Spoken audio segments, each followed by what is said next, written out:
Hi, it's Maurice here again. Welcome to episode 3 in our stray voltage investigation.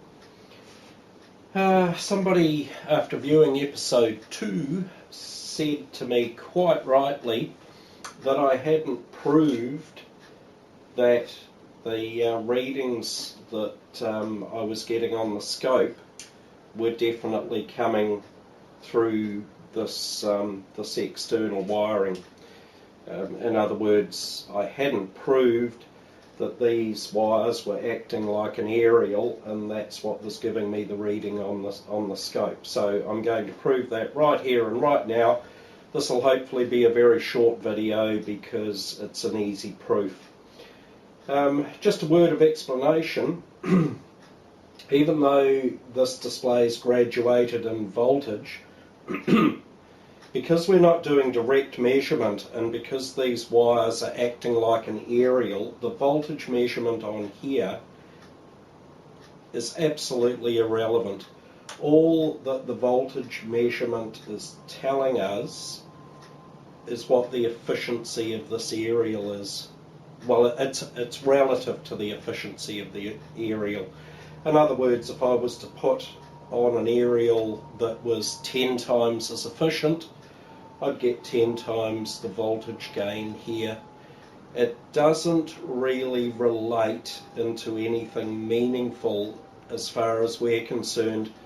The efficiency of an aerial is measured in decibels, not in volts, and decibels is just a measure of the relative efficiency of an aerial against a known standard. So I just thought I'd offer that word of explanation. You might also notice this varying as I move it around, and that's a common thing with aerials. If you think back, those of you who are in my sort of age group, to the days of AM radio, remember how you had to move them and turn them to get them to pick up a good signal? Exactly the same thing. As I move this around the room, the signal will vary. It's just physics, really. Okay, so I'll put that back down here, out of the way, and here is where I've got the scope lead hooked up to these two wires.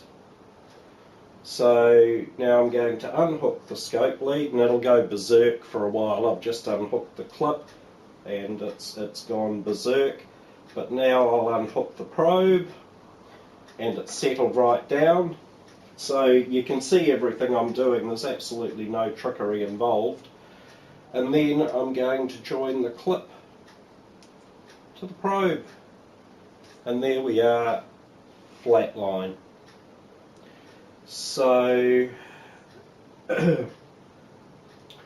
flat line like that, and a reading of 50 millivolts when we're connected to these wires.